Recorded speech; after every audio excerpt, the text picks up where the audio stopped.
আলহামদুলিল্লাহি ওয়াহদাহু ওয়াসসালাতু ওয়াসসালামু আলা মান লা নাবিয়্যা বা'দাহু। তমা ইবনে উবাইরিক নামে এক ব্যক্তি অন্য এক ব্যক্তির বর্ম আটার বস্তার মধ্যে চুরি করে। ঘটনাচক্রে আটার বস্তাটি ছিল ছিদ্র, যার কারণে বস্তাটি নেওয়ার সময় তার বাড়ি পর্যন্ত আটার দাগ পড়ে যায়। তো সে এটা দেখে ধরা খাওয়ার ভয়ে বর্মটি এক ইহুদি ব্যক্তির বাড়িতে লুকিয়ে রাখে।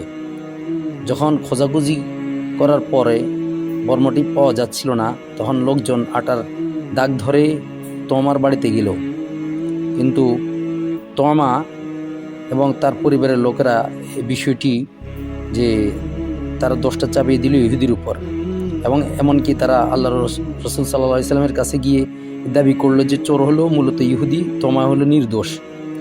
তো আল্লাহ নবী সাল্লাল্লাহু আলাইহি ওয়াসাল্লাম তিনি তো মানুষ ছিলেন, তিনি বাহ্যিক প্রমাণের ভিত্তিতে তমার পক্ষে রায় দিয়ে দিচ্ছিলেন এবং তমার পক্ষে এবং ইহুদির বিপক্ষে রায় দিতে চাচ্ছিলেন।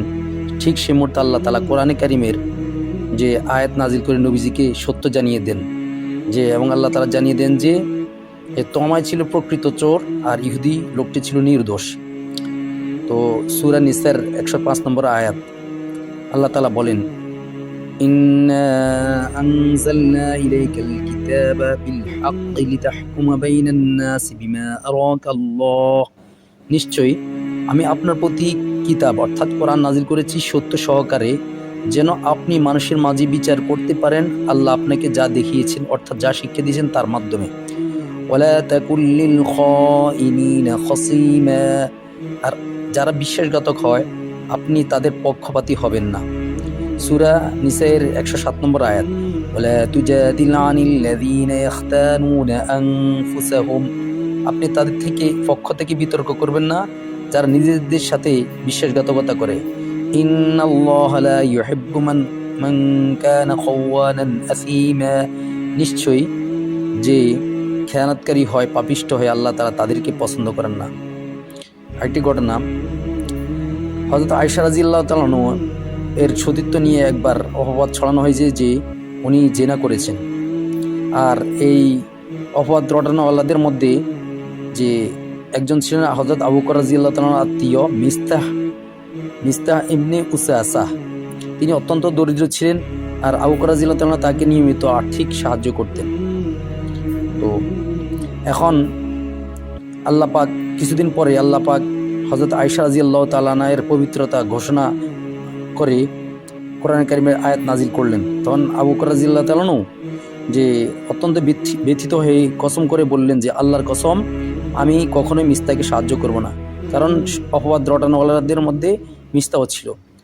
তো তখন আল্লাহ পাক আবু বকর রাদিয়াল্লাহু তাআলাকে সংশোধন করে এবং তাকে ক্ষমা ও মহত্বের শিক্ষা দিয়ে সূরা নূরের 22 নম্বর আয়াত নাজিল করেন, ওয়ালা ইয়াতালি উলুল ফাদলি মিনকুম ওয়াসআতি আন ইউতু উলিল কুরবা ওয়াল মাসাকিন ওয়াল মুহাজিরিন ফি সাবিলিল্লাহ, তোমাদের মধ্যে থেকে যারা মর্যাদা এবং সচ্ছলতার অধিকারী তারা যাতে এমন কসম না করে যে তারা আত্মীয় এবং মিসকিন এবং আল্লাহর রাস্তায় হিজরতকারীদেরকে দান করবে না, এরকম কসম যাতে তারা না করে। ওয়ালিয়াফু ওয়ালিয়াসফাহু, তারা যেন ক্ষমা করে এবং তাদের গুনাহকে, তাদের অপরাধকে মার্জনা করে। আলা তুহিব্বুনা আন ইয়াগফিরাল্লাহু লাকুম, আচ্ছা তোমরা কি চাও না যে আল্লাহ তোমাদের ক্ষমা করুক? আল্লাহু গফুরুর রহিম, আর আল্লাহ অত্যন্ত ক্ষমাশীল দয়ালু। হযরত আবু বকর রাদিয়াল্লাহু তাআলা এই আয়াত শোনার সাথে সাথে বলে উঠলেন, হ্যাঁ অবশ্যই আমি চাই আল্লাহ তাআলা আমাকে ক্ষমা করে দিন। তিনি তৎক্ষণাৎ তার কসম ভেঙে ফেলেন এবং মিস্তাহকে আগের চেয়ে বেশি সাহায্য করতে শুরু করেন। এখানে একটা লক্ষ্য করার বিষয় হলো, আল্লাহ তাআলা এখানে একটি শর্ত দিয়েছেন, তুমি যদি অন্যকে ক্ষমা করো তাহলে আল্লাহ তাআলা তোমাকে ক্ষমা করবেন। আরেকটি বিষয় আমরা জানি, 6ষ্ঠ হিজরি সনে হুদায়বিয়া সন্ধির সময় মক্কার কুরাইশরা মুসলমানদেরকে পবিত্র উমরা করতে দেয়নি, বাধা দিয়েছিল, মসজিদে হারামে প্রবেশ করতে দেয়নি। এতে সাহাবায়ে কেরাম মানসিকভাবে অত্যন্ত ব্যথিত হয়েছেন এবং তারা ক্ষুব্ধ ছিলেন। পরবর্তীতে আল্লাহ পাক 8ম হিজরি সনে মক্কা বিজয় দান করেন। এতে মুসলমানরা শক্তিশালী শক্তিশালী হলেন। তখন কোনো মুসলমানের মনে যে তারা যে আগে বাধাগ্রস্ত হয়েছিল, মক্কা ঢুকতে পারেনি, উমরা করতে পারেনি, এই জন্য তাদের মনে প্রতিশোধের স্পৃহা জন্ম নিতে পারে, যাতে এমন প্রতিশোধের স্পৃহা তাদের মধ্যে জন্ম না নেয়। এই জন্য আল্লাহ তাআলা ওনাদেরকে আগেই সংশোধন করে আল্লাহ তাআলা কোরআনে কারীমের আয়াত নাজিল করছেন, যে সূরা মাইদা আয়াত নম্বর 2, ওয়ালা ইয়াজরিমান্নাকুম শানাআনু কওমিন আন সাদ্দুকুম আনিল মাসজিদিল হারামি আন তা'তাদু, যে কোন সম্প্রদায় তারা তোমাদেরকে মসজিদে হারাম থেকে বাধা দিয়েছে, মসজিদে হারামে প্রবেশ করতে বাধা দিয়েছে, এই শত্রুতা যেন তোমাদেরকে সীমালঙ্ঘন করতে প্ররোচিত না করে। ওয়া তাআওয়ানু আলাল বিররি ওয়াত তাকওয়া, তোমরা একে অপরের কল্যাণ কাজে এবং আল্লাহকে তাকওয়ার কাজে একে অপরের সাহায্য করো। ওয়ালা তাআওয়ানু আলাল ইসমি ওয়াল উদওয়ান, পাপ কাজে এবং সীমালঙ্ঘনের কাজে একে অপরকে সাহায্য করো না। অমুসলিমদের উপস্যাদেরকে গালি দেওয়া এটা ইসলামে খুব অপছন্দ করে। সূরা আল আনামের 108 নম্বর আয়াত, ওয়ালা তাসুব্বুল্লাযীনা ইয়াদউনা মিন দুনিল্লাহ ফায়াসুব্বুল্লাহ আদওয়ান বিগাইরি ইলম, যে যারা আল্লাহকে ছাড়া অন্যদেরকে ডাকে, আল্লাহকে ছাড়া অন্যদেরকে ডাকে, তারা আল্লাহকে ছেড়ে যাদেরকে ডাকে তোমরা তাদেরকে গালি দিও না, অর্থাৎ তাদের উপস্যাদেরকে গালি দিও না। তাহলে কি হবে? ফায়াসুব্বুল্লাহ আদওয়ান বিগাইরি ইলমিন, তাহলে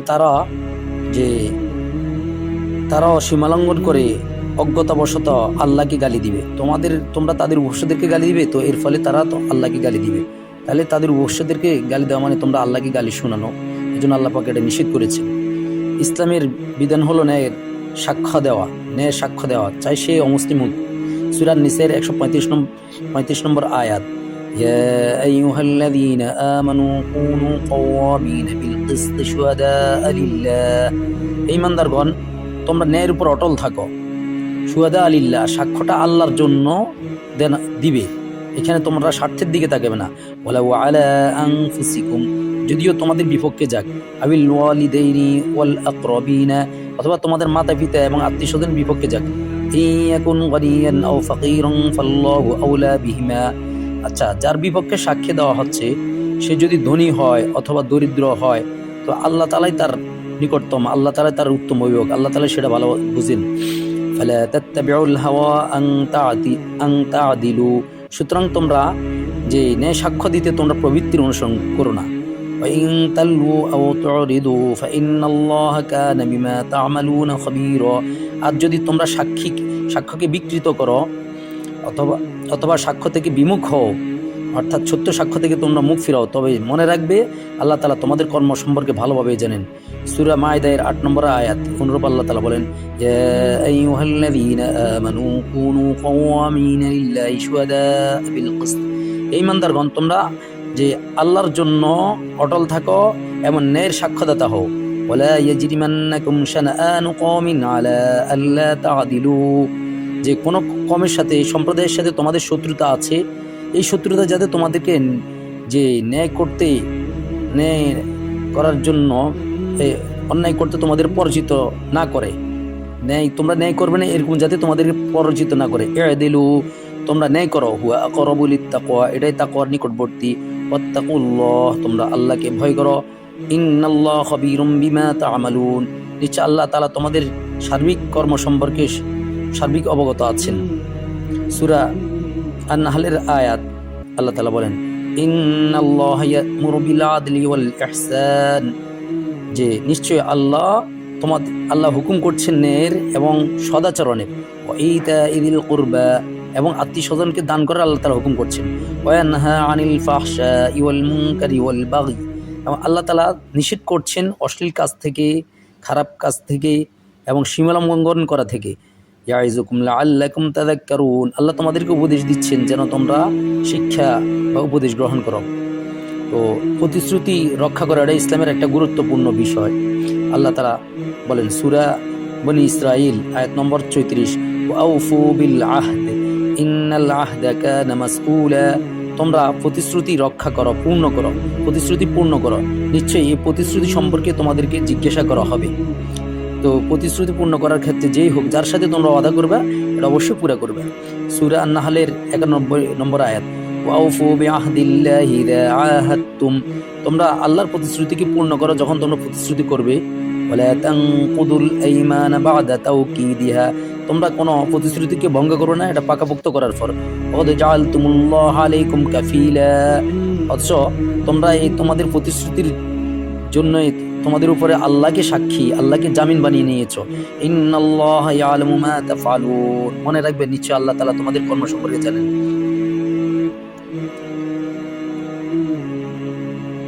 সুন্দর চরিত্র সম্পর্কে কোরআনের আয়াতের এটা প্রথম পর্ব। দ্বিতীয় পর্ব ইনশাআল্লাহ আমরা সামনে শুনব। ইসলামের সঠিক বিষয়গুলোকে জানার জন্য আমরা মানবতার আমানত নামক চ্যানেলটি দেখব। আল্লাহ তাআলা আমাদেরকে বুঝার এবং আমল করার তৌফিক দান করেন। ওয়া আখিরু দাওয়ানা আনিল হামদুলিল্লাহি রাব্বিল আলামিন।